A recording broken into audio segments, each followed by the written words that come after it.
Management came down. This was about 3 months before the show, before we had to finish this game, and management came down and goes, "Man, this game is a shit. I mean, this game is so stupid. I mean, what are these people on here? I mean, where are you going?" You know, it was like, you know, they were saying, "Okay, you got to get rid of these stupid astronauts out of there. You know, get some game going here. You know, because you are really blowing it."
The most amazing project was the Defender project, because that was, we were the #2 pinball company at the time, and we were yeah, we're going to get in the video game business. Yeah, right, Williams. And we got a bunch of people. They were put in a separate facility over on Belden Avenue, and this group, you know, everybody had one goal, and that was in a pretty short time frame to do whatever it took to make a really hot video game. And just the way things were accomplished by that group and the atmosphere among this group was just amazing. I've never seen it equaled. And you know, now I've got a management role, and I would love to take and bottle whatever the ingredients were to try and create a situation like that again. And it was just, it's the best situation I've ever seen or been in.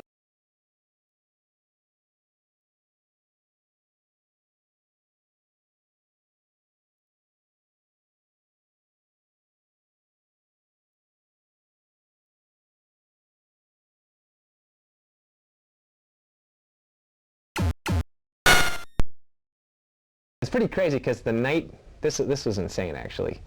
At the time, for our development system, we used this thing called a Motorola Exerciser, which was this huge, probably the most bloated, overpriced computer ever created. It was a dual floppy disk system. They used 8-inch floppy disks, which are like, you know, enormous, held like, you know, 10 bytes on them. And you had this $20,000 box that, I mean, would only work for like 3 or 4 days at a time before something failed. You know, it was horrendous. So it got to the point late in the project where it was taking like half an hour to just assemble the program, and so it was, and the odds of actually getting an assembly that actually made it were so low that the last week of the project, we just essentially just object code patches. We left the computer on. The program was in memory. Thank goodness there never was a power failure. And we just made patches in the code and just kind of stuffed them in there for the different bugs.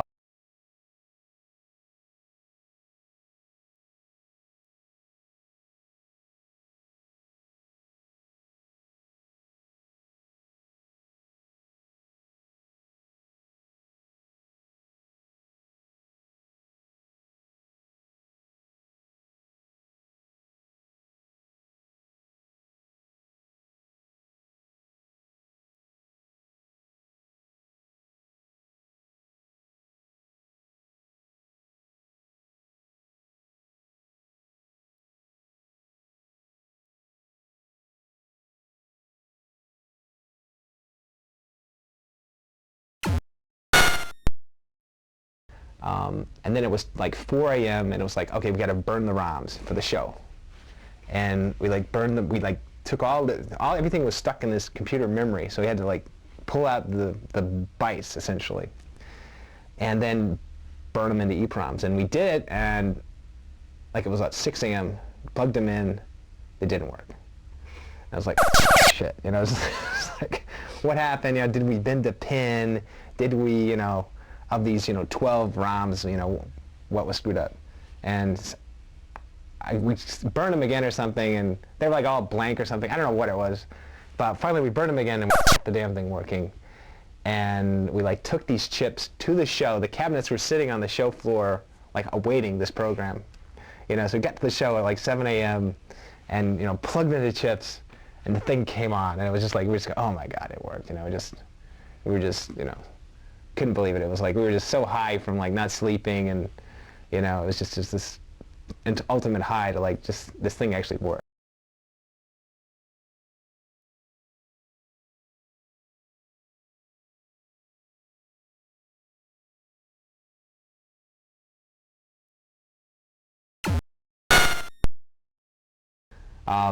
And then the show is the American, excuse me, the Amusement and Music Operators Association, the AMOA, which is the big coin-op, quarter-eating game show, and in the United States, and mostly attended by game room operators and arcade chain executives and various other industry hacks. And the thing is that the tragic thing is none of these people actually play video games, you know, and we had Defender out there. Nobody would play it. I mean, they were afraid. They were so afraid of this game that I had to like spend my time trying to lure people into our booth to like play the game, and they'd want to watch me play the game, or, you know, sometimes we'd have a couple of kids in there playing the game, but mostly the game was empty because everybody was so afraid of the game. I guess it was all the buttons. You know, we just had so many buttons on there that, you know, people just go, man, I just can't.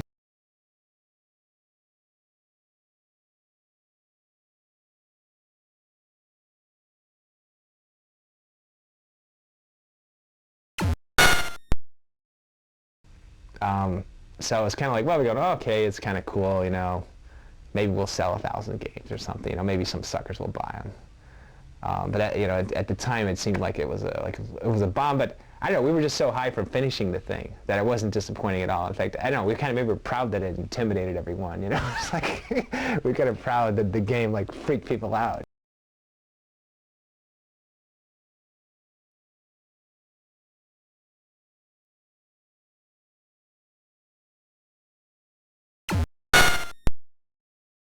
So it was kind of, you know, people kind of, I thought it was kind of a bomb, you know. The buzz on the show was like Pac-Man and Defender were like bombs. Pac-Man because it just played forever and it wasn't exciting, and Defender was like way too complicated to play.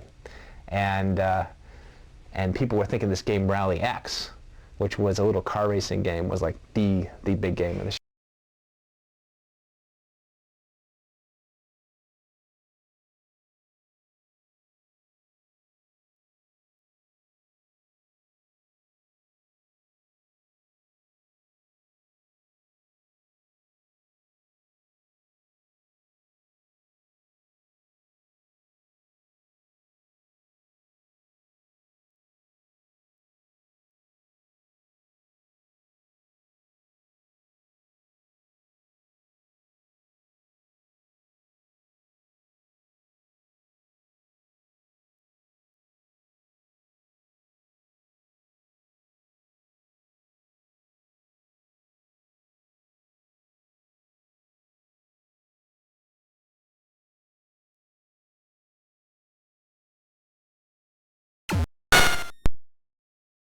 We stuck it out in an arcade, and the first night, I didn't even show up.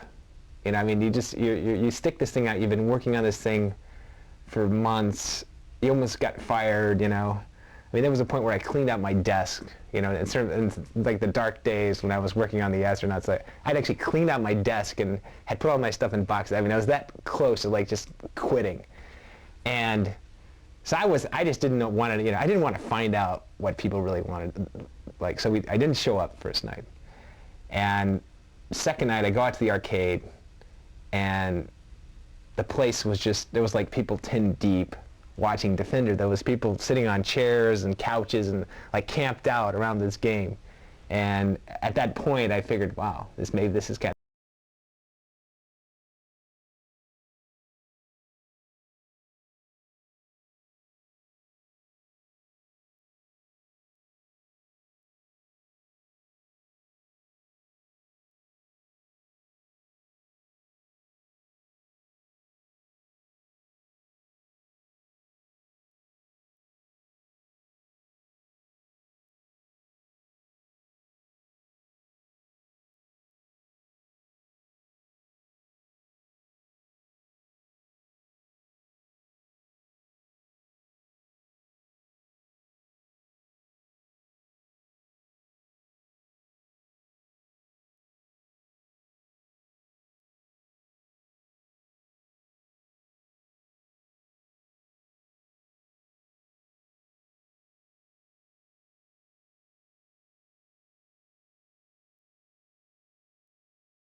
compared to now, we're working with bubble gum and rubber bands and and hot glue, essentially.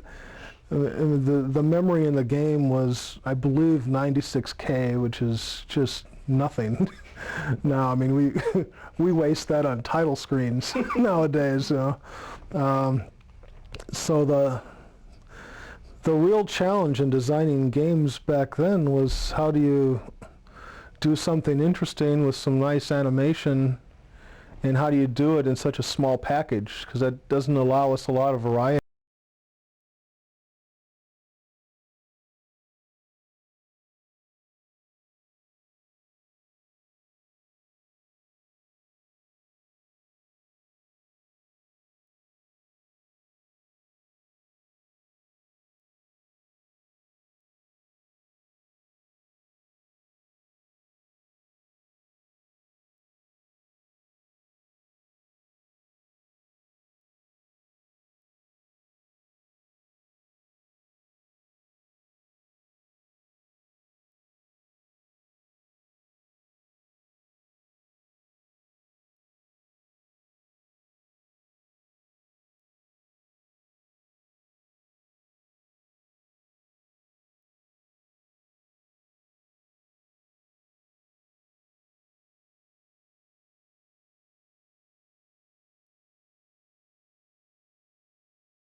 There was a bug when we first were working on the flying and the running of the ostrich, and we had neglected to consider is when the ostrich lands on some of the floating cliffs, of how's that handled. When does the animation call the running leg and then the non-leg flap sequence?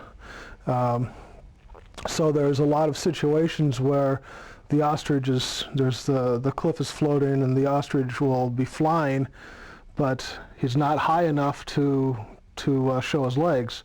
So it'll just do a belly flop across the cliff. And on the one side of the screen, we had two cliffs that were staggered. And when it does a belly flop, there's a little hole of a couple of pixels, and it allows the bird to squeeze out between the two cliffs.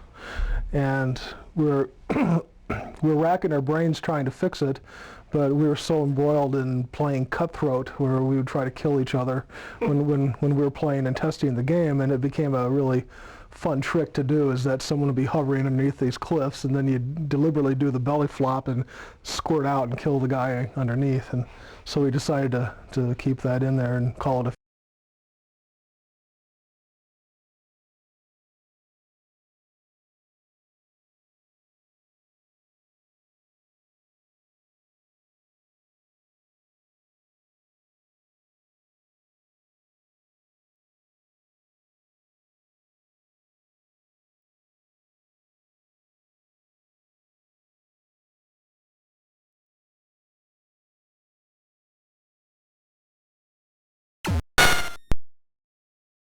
One thing that was a real frustration for me was I like to pride myself in thinking of all the little details. And when Joust originally came out, there was a nasty pterodactyl bug where a player could stand on the middle edge and just hold his position, and the mouth of the pterodactyl would hit right into the lance, and you could play the game almost infinitum. I never could.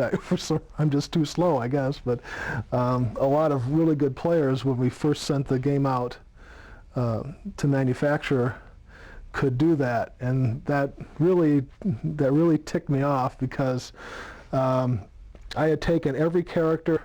I had a grid paper of how big all the characters were. I mapped out what the intelligence, the flight patterns of all the birds and the pterodactyls were, so that nothing like that would happen, where there'd be an infinite bug like that, where you could just keep playing the game forever.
Joust the movie is it's a little hobby I've been working on. I guess the transition is I started off as a toy designer, then I became a video game designer, and then I would like to become a movie designer. So I had always thought that Joust would make a great movie. The technology was never there for what I had in mind, but now it's more than there.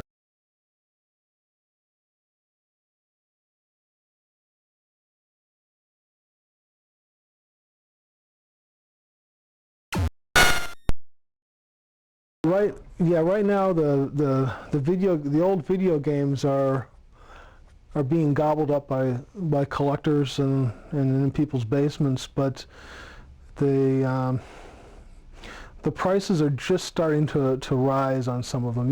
You can still get a lot of old games pretty cheaply.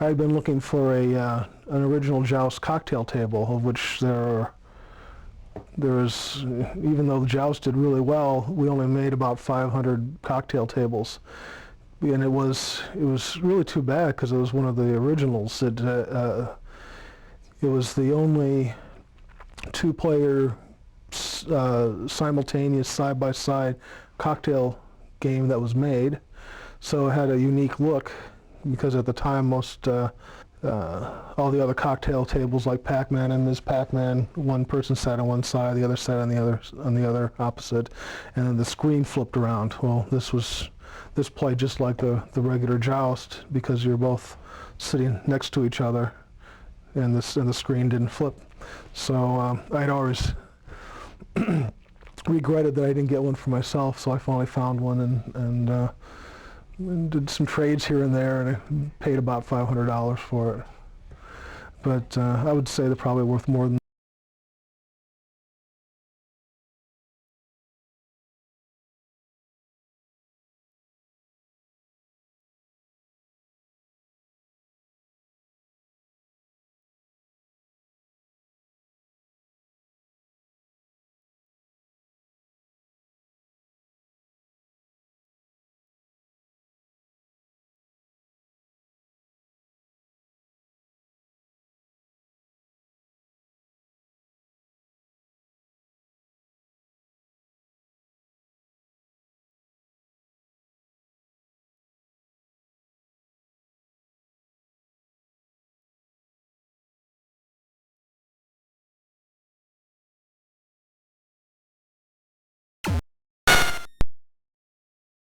Joust 2 is the trivia question of all time, I guess, was that there actually was a sequel. We tried to resurrect Joust in 1985. Didn't make many games, but this is at a time when very few video games were selling, and there wasn't much of a video department anymore, and had met with some of management. We were trying to figure out, well, gee, let's try another game, and so we were considering resurrecting and doing a sequel of either Robotron or Joust, and they decided to let's give Joust a crack at it.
The controls were totally one of a kind at the time, and they've hardly been used ever since. Eugene really wanted to give you that monster control, and part of the, one of the really adrenaline rushes in the game as a result of the amount of power you have. You've got so much power and control that the game can put you in really tough situations you can actually fight your way out of. And that's one thing that keeps people coming back to it over and over.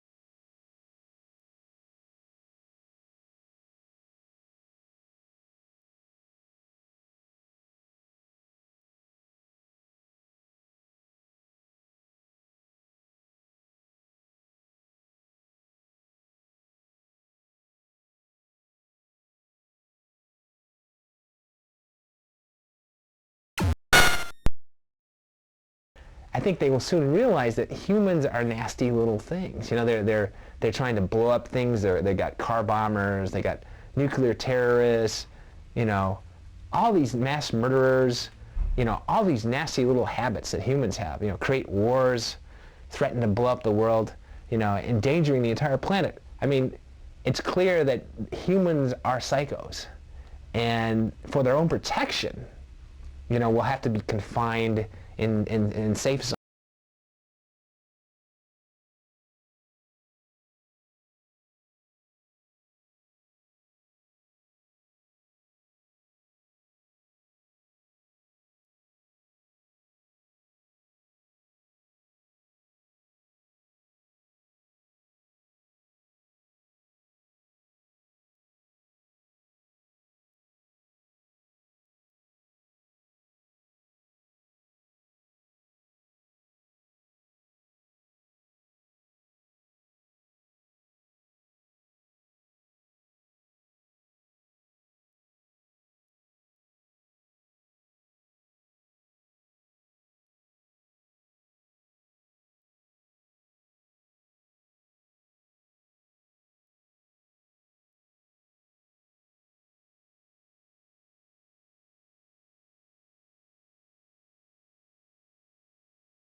There were some games in that period that were producing either low numbers or not at all that most of the audience probably hasn't had a chance to see.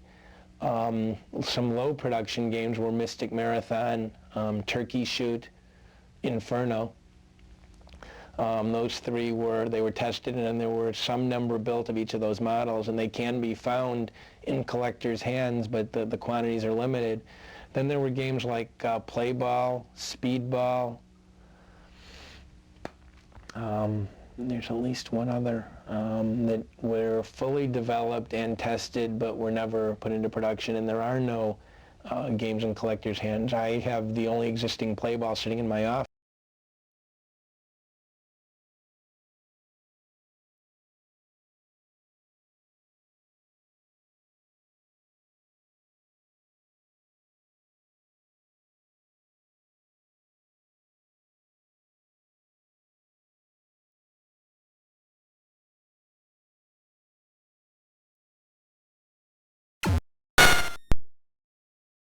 What happens is the brains, their algorithm, which was supposed to be seeking out the closest human and then go and reprogram them. That was supposedly their algorithm. Something got screwed up, which actually I never really looked into it. Didn't really want to know because it was working good. But they all, turn out they initially will seek the first human, which in the case of the first brainwave is Mikey. There's one Mikey and there's all these other mommies. And so they're all going for Mikey. If you can keep Mikey alive, don't pick him up and don't allow the brains to kill him. If you can keep him alive, then the brains will continually try to seek him and they won't program any of the other mommies. And so in that situation, you can basically kill all the brains, but you have to leave one left so that the wave doesn't end. And this is the horrible thing, is that so often you'll like kill the last one, or it'll be a grunt will be left or something, and then it'll run into like an electrode, you know, before you've picked up this treasure trove of points, which is all your humans are just waiting out there, and you wait for one turn. You want to pick them all up in one turn so you can turn them all into 5,000s. But if you somehow blow it, then you get.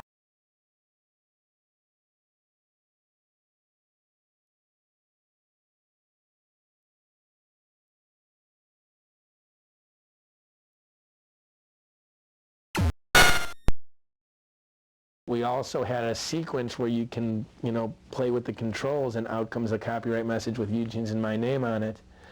Both Stargate and Robotron. The Robotron sequence I know off the top of my head. The Stargate one I have written down. What's the Robotron? The Robotron one, okay, it's three. Each of the sequences are three 3 combinations of buttons being pressed. And you have to do combination 1, and then within a quarter of a second, when you let go of combination 1, you have to be on combination 2 within a quarter of a second. Then when you let go of combination 2, you have to be on combination 3 within a quarter of a second, and you have to do all this without dying in gameplay. It's not difficult on a Robotron. It's much harder on the Digital Eclipse version, but I have done it. It doesn't matter how long you sit on each combination, but when you let go of the combination, you have a quarter of a second to be on the next one. Combination 1 is move right, fire up, and press the player 1 start button. Combination 2 is move up, fire down, and press the player 2 start button. That is the 2-player start. And then combination 3 is move down, fire up, and you hold the fire up, and it'll hold the message on. When you let go of the fire up, the message goes.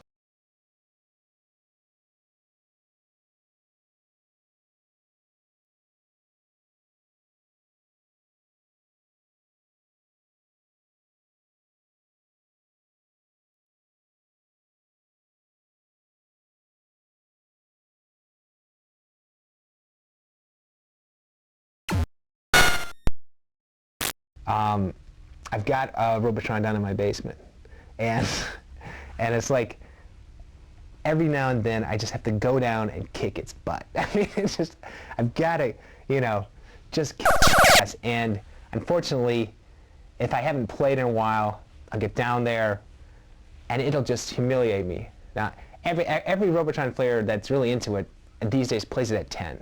You have to play the total maximum difficulty. Otherwise, you can just play it forever and it's not interesting. But at 10, it is a real nasty, mean game. And it takes you maybe an hour or two just to get warmed up.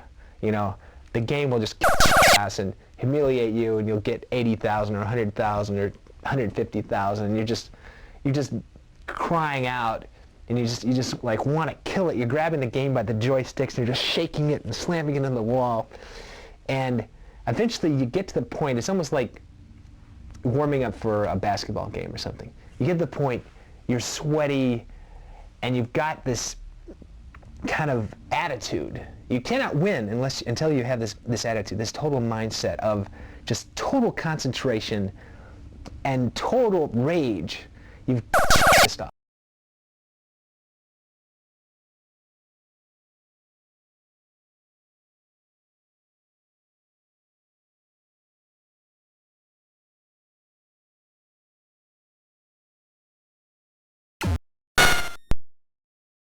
When you're on, it's just such a thing of beauty. You'll get on a roll, and you'll just like be cleaning off wave after wave after wave of them, and you're just like, yeah. But inevitably, you like start getting lazy, and you'll start getting too cocky, and then before you know it, you'll just like lose 4 or 5 guys in a row, and you're in some horrible situation, and the quarks are just like keep multiplying and keep putting out tanks, so the spheroids just keep putting out enforcers, and you kill out a few, and they keep putting out more, and then again you have to buckle down and get back to it and somehow conjure up that rage from within you, to keep going, and it's kind of the cycle of conquest, and then of getting your butt kicked, and then of going back and keep coming back, and if you can stand this for like a few hours, you can reach 1,000,000 points. And I understand now that's kind of my personal ambition. I mean, there's players that do 5 or 10 million. Unfortunately. But my personal thing is like to do 1,000,000, and I don't think I've quite achieved that even yet to this day. I've had like a 900,000. I've had several 900,000 games, and somehow at 940,000 I'll just get weak in the knees, and I won't have it, and I just like I'm watching helplessly, I've just, maybe I'd had a run of 100,000 points on a previous guy, but some reason I'm just sitting here and I'm helpless and I'm crumpled, but I'm just like a sweaty, limp dish rag, and something I can't get over that 1,000,000 point barrier. But that's still my personal ambition. I know someday I'm going to kick that game, I'm going to kick its butt. I'm going to beat it, and until then, the basement appointments will.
That was VidKids. That was, we started in February of '81, and then Stargate was our first game. And that, what else did you guys do besides Stargate? We did Stargate, Robotron, and then a game called Blaster, which is falls into that low production category. And we also actually developed an Atari 800 version of that game, which preceded the coin-op, and was never brought to market.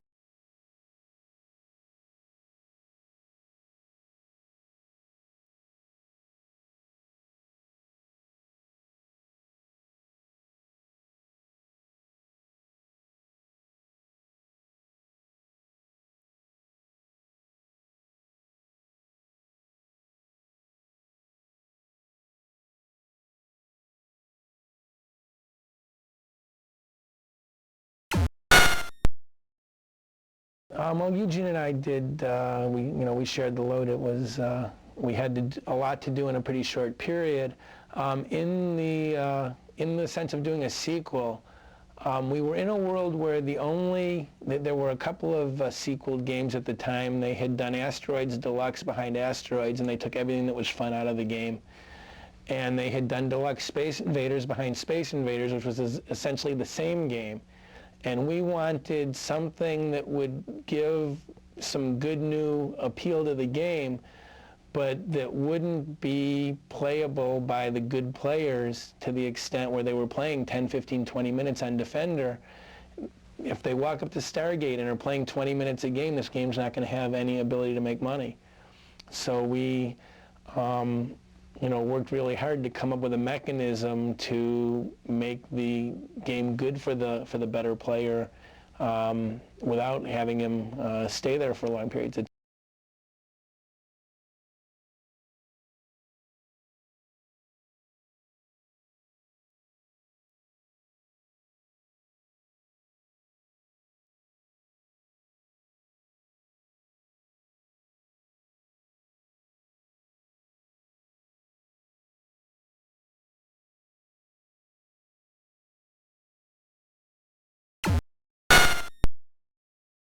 Contrary to what a lot of people would believe, a game that you walk up to and you play 20 minutes immediately, you're not gonna be very interested in.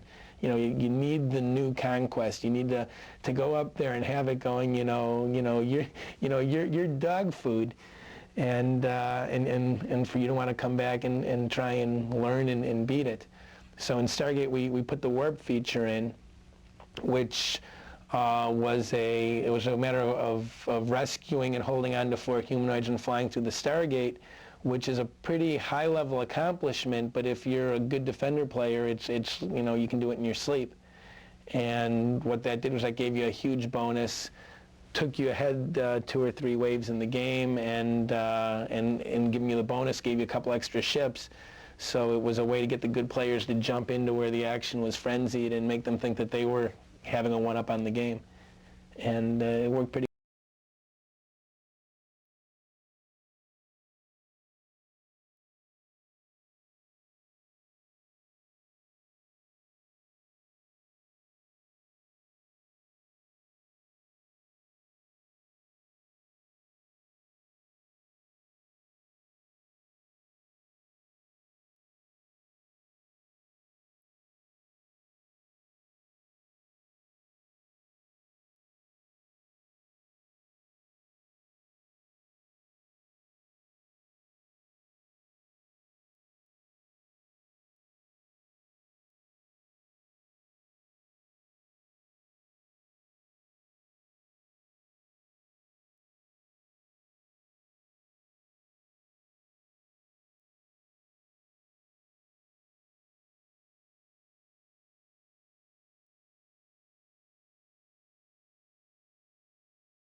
When I first got the Digital Eclipse program, my mind was blown. My first encounter was actually Paul Dassault called me over to the front of our building, and there's two guys there with a Macintosh, and Paul goes, "I want to show you something."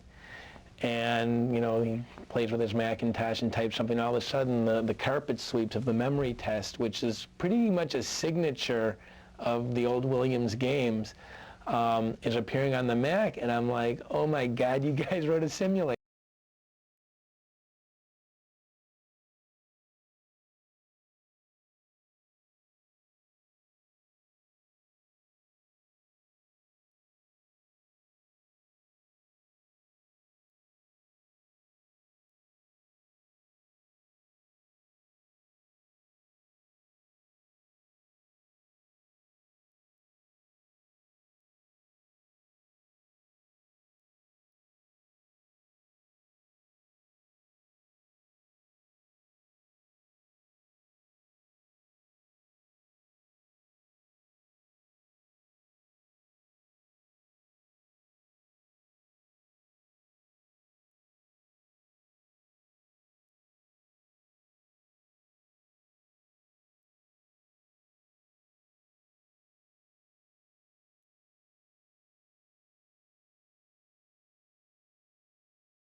If someone had told me in 1982 that in 1995 I'd be sitting on my computer playing on a machine that's simulating the program, my exact work, I mean, I would have thought, I would have wondered what the guy was smoking.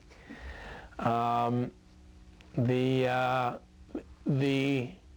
games themselves, when they were done, were such a struggle against what could technically be done with affordable horsepower. The fact that this could happen is just, represents amazing growth in the speed and size of these computers.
that quality that I saw back then, it still stands out.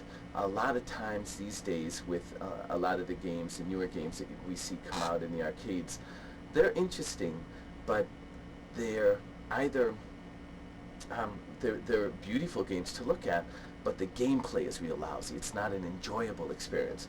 Or they've got some interesting gameplay things going there, but they don't pay attention to graphically what really makes a game look good and can help bring the player into the experience more. You don't see a whole lot of attention being paid to all of the parts of a good game all at the same time, as they used to in the old days when the discipline seemed to have been different. And so it's really easy for me to believe that there's this, classic bring the old stuff back again kind of sentiment out there.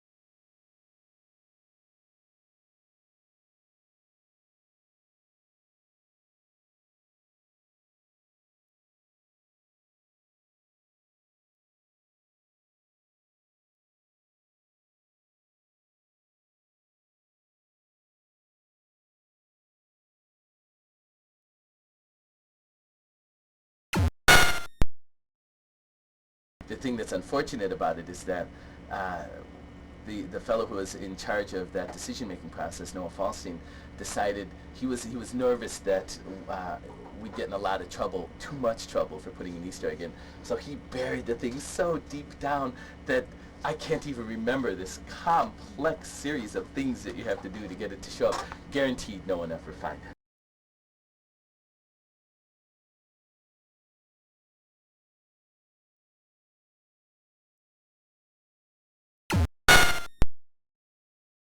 The bug was a real cool one. When you play the game, as the Sinistar kills you and starts to kill you, you don't die right away. You sort of like circle over the Sinistar's mouth, and then he chomps you, and then you're destroyed.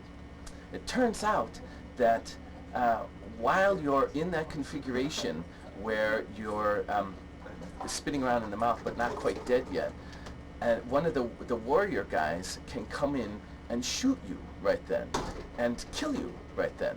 And then the Sinistar kills you and you die twice, which it's really rare. It's extremely rare that it would happen, because most of the time the warriors, I believe in fact the warriors will not kill you when the Sinistar has you in its death grip already. But if one of their previous shots is still floating around in space, as they sometimes do, one of those can kill you. I think that's the way it worked. And the really interesting, that was a bug, and that was a drag, because of course every once in a while consumers would lose 2 lives instead of just 1, which they really hated.